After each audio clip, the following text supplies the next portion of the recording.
नमस्कार। रोजगार मेले की ये यात्रा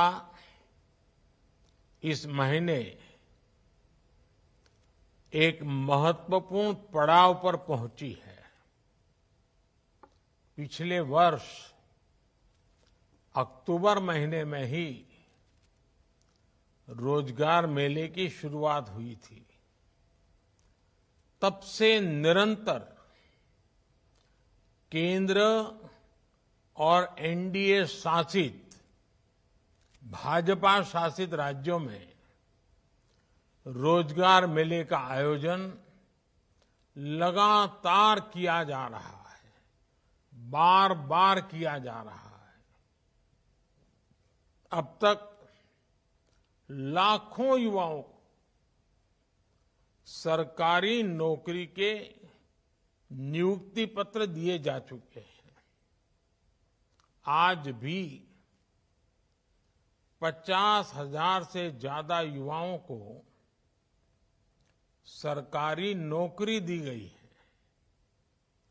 दिवाली में अभी कुछ ही समय बाकी है, लेकिन नियुक्ति पत्र पाने वाले 50,000 युवाओं के परिवार के लिए ये मौका दिवाली से जरा भी कम नहीं है।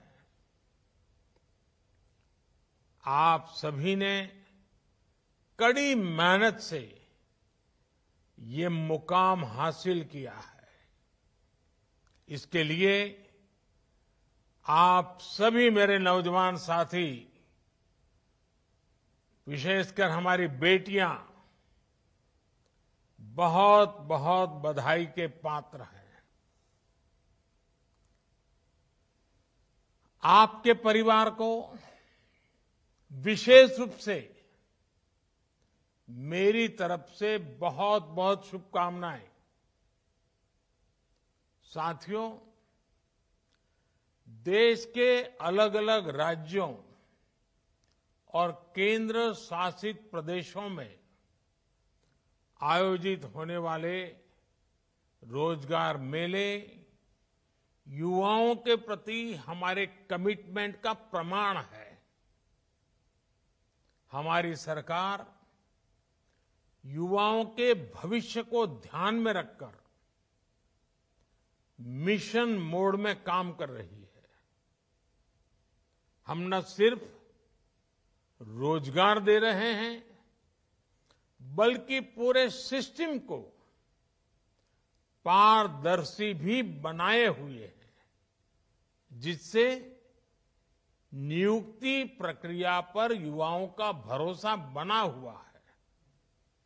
हमने भर्ती प्रक्रिया को न सिर्फ स्ट्रीमलाइन किया है, बल्कि कुछ परीक्षाओं को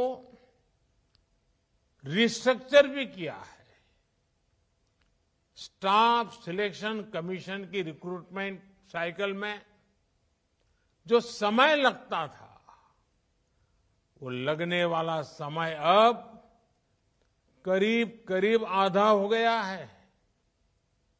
यानी सर्कुलर पत्र जारी होने से लेकर नियुक्ति पत्र देने तक के समय को काफी कम कर दिया है। इससे युवाओं के समय की बड़ी बचत हुई है। युवाओं के हित में सरकार ने एक और महत्वपूर्ण बदलाव किया है।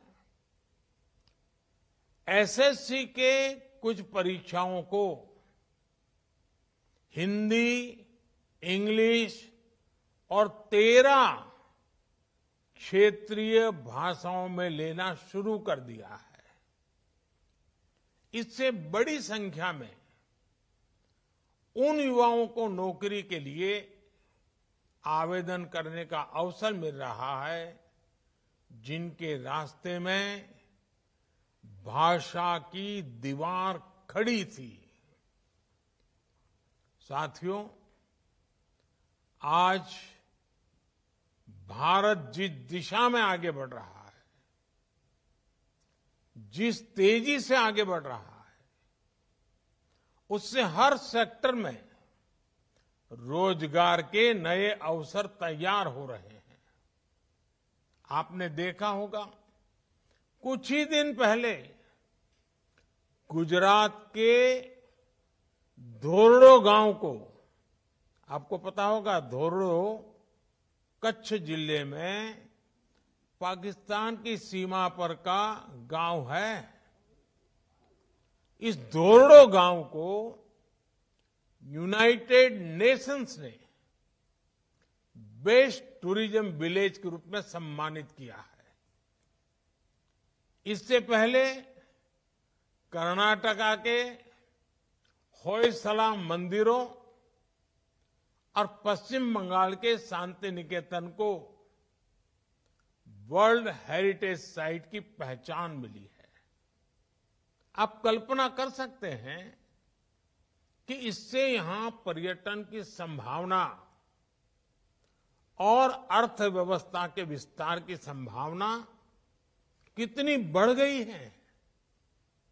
पहले पर्यटन बढ़ने का सीधा मतलब है कि वहां रोजगार के नए अवसर तेजी से बढ़ेंगे,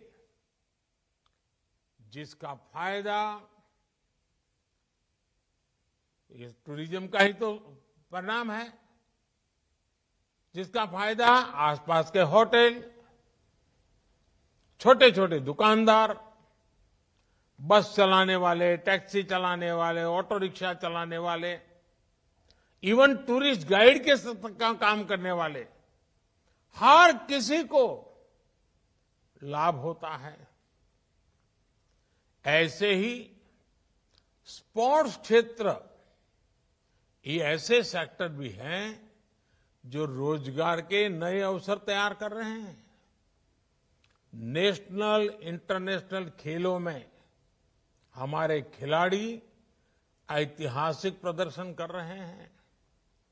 ये उपलब्धियां हमारे देश के स्पोर्ट्स लैंडस्केप में भी बड़े बदलाव और विकास का संकेत है। और जब स्पोर्ट्स सेक्टर का विकास होता है तो सिर्फ बेहतर खिलाड़ी ही तैयार होते हैं ऐसा नहीं है, बल्कि इससे ट्रेनर्स, फिजियो, रेफरीज और स्पोर्ट्स न्यूट्रिशंस जैसे अनेक नए अवसर तैयार होते हैं। साथियों, हम रोजगार देने वाले ट्रेडिशनल सेक्टर्स को मजबूत कर रहे हैं और इसके साथ ही हम रिन्यूएबल एनर्जी, स्पेस, ऑटोमेशन और डिफेंस एक्सपोर्ट जैसे नए सेक्टर्स को प्रमोट कर रहे हैं। ड्रोन टेक्नोलॉजी में संभावनाओं के नए द्वार खुल गए हैं। आज किसान ड्रोन्स का क्रॉप असेसमेंट और न्यूट्रिएंट के छिड़काव में उपयोग धीरे धीरे बहुत बढ़ रहा है। स्वामित्व योजना के तहत ड्रोन्स का लैंड मैपिंग में उपयोग हो रहा है। आपने कुछ दिन पहले एक वीडियो देखा होगा। हिमाचल प्रदेश के लाहौल स्पीति में आईसीएमआर ने ड्रोन की मदद से एक जगह से दूसरी जगह दवा पहुंचाई।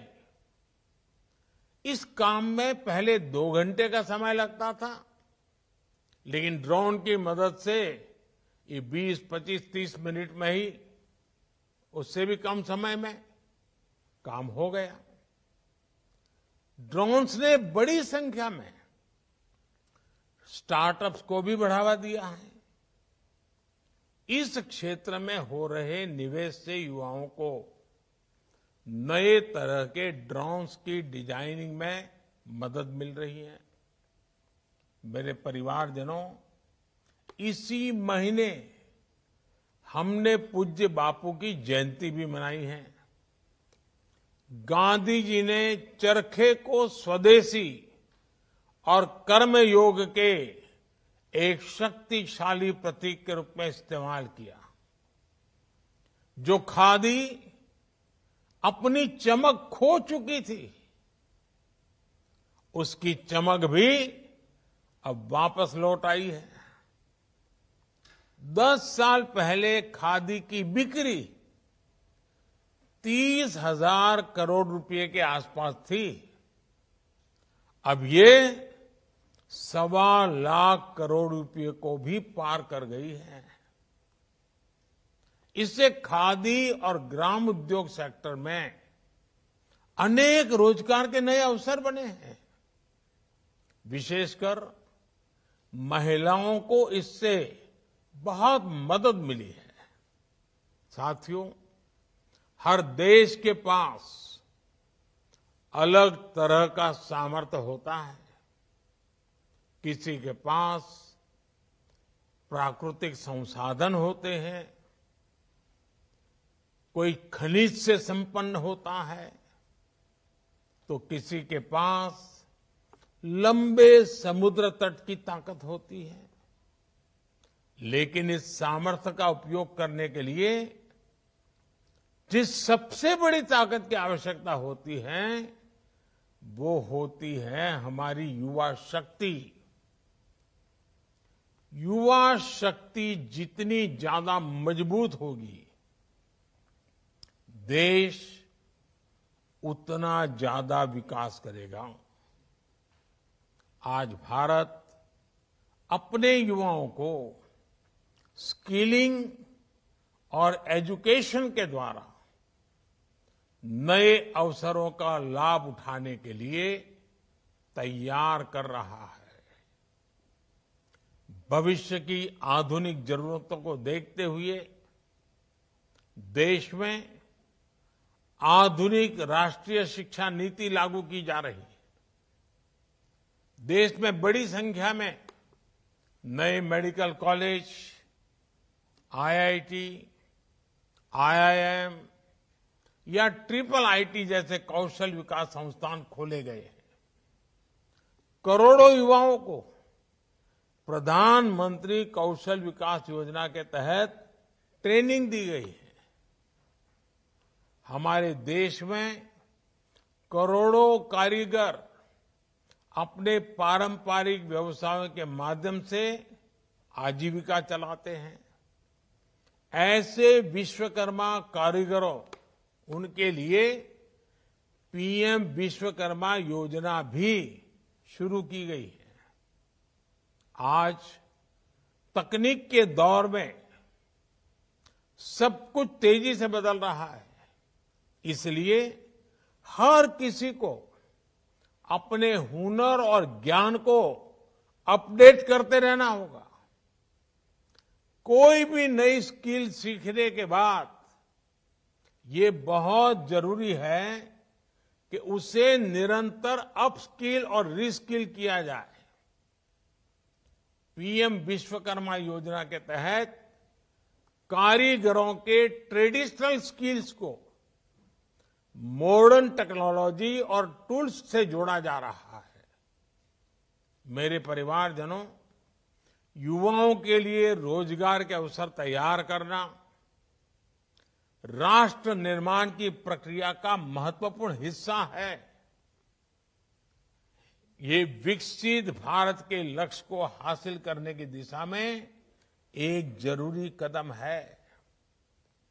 सरकारी कर्मचारी के तौर पर आपको ऐसी सारी योजनाओं को आगे बढ़ाना है, उन्हें जमीन पर लागू करना है। आज आप सभी राष्ट्र निर्माण की हमारी यात्रा में महत्वपूर्ण सहयोगी बनकर के हमसे जुड़ रहे हैं। मेरा आपसे आग्रह है